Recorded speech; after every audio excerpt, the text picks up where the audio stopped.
High school की छात्री की गला रेत करके हत्या कर दी गई। धान के खेत में छात्र का खून से लथपथ शव मिला। आपको बता दें कि संभल जनपद में हाई स्कूल के छात्र की गला रेत करके हत्या कर दी गई, जहां उसका शव उसी के गांव के कुछ ही मीटर दूर धान के खेत में खून से लथपथ हालत में मिला। आपको बता दें कि छात्र चंदौसी इंटर कॉलेज में हाई स्कूल में पढ़ता था।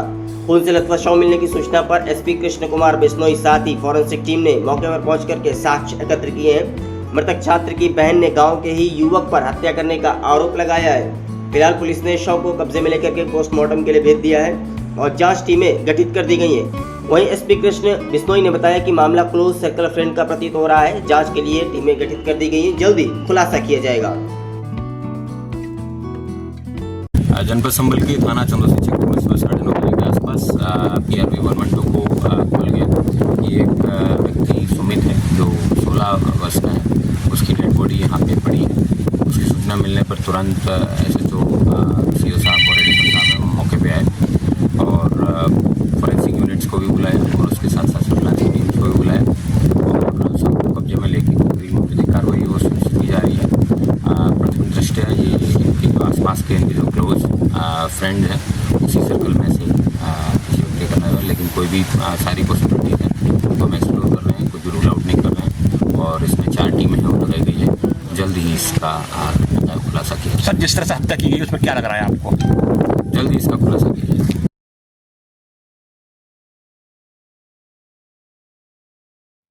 मिर्जापुर पुलिस को बड़ी सफलता मिली। शिक्षा विभाग में निकली विभिन्न संविदा कर्मियों की भर्ती के नाम पर ठगी करने वाले गिरोह का पुलिस ने भंडाफोड़ किया है। 2 ठगों को पुलिस ने 1.5 लाख रुपए की नकद के साथ गिरफ्तार किया है। वहीं एसपी सिटी ने खुलासा करते हुए बताया कि ये शातिर गिरोह शिक्षा विभाग में निकली संविदा कर्मियों की भर्ती का फायदा उठाकर कर्मयोगी पोर्टल से अभ्यर्थियों की लिस्ट से भर्ती की फर्जी सूची तैयार कर ठगी करते थे। वहीं एसपी ने यह भी बताया कि गिरफ्तार आरोपियों का गिरोह की योजना 1 करोड़ रुपए की ठगी का था।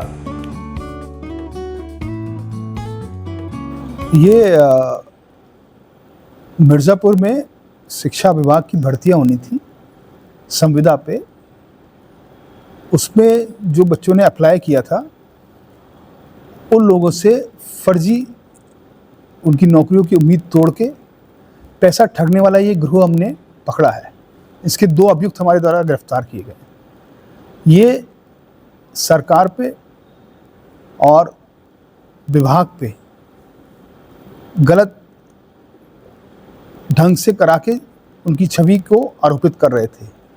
इनके द्वारा एक कर्मयोगी पोर्टल के थ्रू भर्तियां होनी थी शिक्षा विभाग में करीब 139 लोगों की। उसके सापेक्ष 3 गुना लोगों को बुलाना था।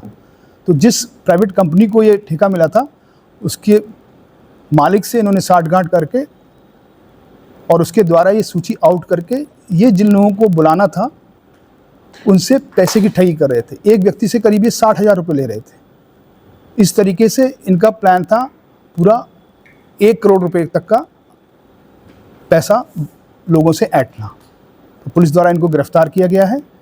इनका मेन मालिक जो है वो भाग गया है। पुलिस की टीमें लगी हुई हैं।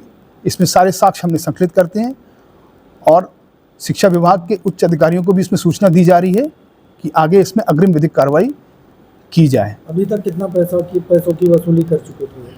करीब इनके द्वारा बताया गया है 1.5 लाख रुपए, जो एक अभियुक्त के द्वारा बताया गया है। इसके पास पुलिस ने 40,000 बरामद किया है और अन्य अमाउंट जो है वो इनके विभिन्न अकाउंटों में पुलिस के द्वारा उसमें सघनता से देख लिया गया है और विवेचना में लाके उसको संकलित किया जाएगा।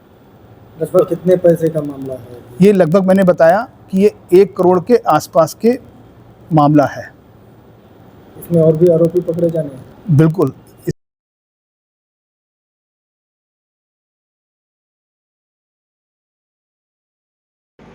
देश की गरीबी, बेरोजगारी और बीमारी की समस्या गोवंशों की संरक्षण से दूर होगी।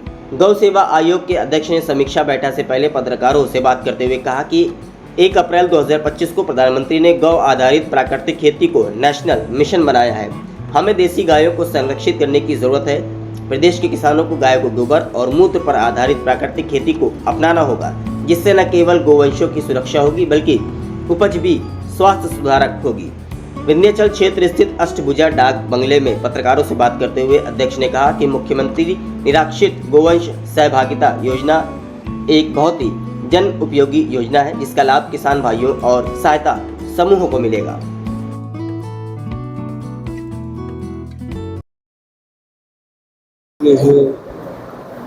क्या प्रेस वार्ता क्या है? आज मंडलीय समीक्षा बैठक है मिर्जापुर में, जिसमें यहाँ के तीनों जिले शामिल होने वाले हैं और 2 बजे से हमारी आयुक्त महोदय के साथ में मंडलीय समीक्षा अधिकारियों के साथ में जो बैठक है उसमें इन तीनों जनपदों में जो कुल गौवंश है उसका भरण पोषण मुख्यमंत्री निराश्रित गौवंश सहभागिता योजना के अंतर्गत एक सरकारी गौशाले से गाय ले जाओ 1500 रुपये महीना मिलेगा, 4 गाय ले जाओगे तो 6000 रुपये महीना मिलेगा। और जो गौशालाएँ की व्यवस्था ठीक नहीं है वो महिला स्वयं सहायता समूह FPO स्वयंसेवी संस्थाओं को देने के लिए जो शासनादेश जारी है उसके अनुपालन को देखते हुए उसका क्रियान्वयन के लिए और गौ आधारित प्राकृतिक खेती जो माननीय प्रधानमंत्री जी ने 1 अप्रैल 2025 से इसको national mission for natural farming के रूप में चालू किया है।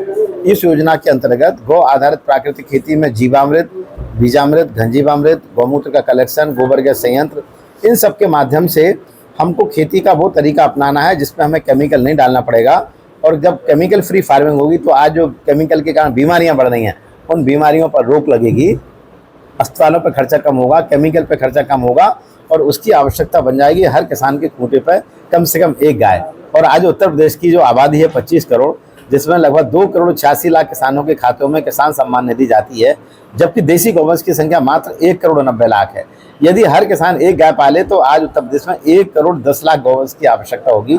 तो गाय के प्रति लोगों का जुड़ाव हो, प्राकृतिक खेती का विस्तार हो, गोबर गैस संयंत्र लगें, सरकारी गौशाला से गाय किसानों के जाए, गौशालाओं का संचालन ठीक तरह से हो, हरे चारे का उत्पादन, गौमूत्र का कलेक्शन, बायोगैस संयंत्र, पंचगव्य उत्पाद, इन सारे विषयों को लेके आज ये हमारी मंडलीय समीक्षा बैठक का आयोजन किया गया। ये मेरी 10वीं मंडलीय समीक्षा बैठक है। हमारे आयोग के माननीय सभी पूरी टीम आई हुई है, हमारे माननीय उपाध्यक्ष हैं, माननीय तीनों सदस्य हैं और हमारी पूरी आयोग में मात्र 6 लोग हैं।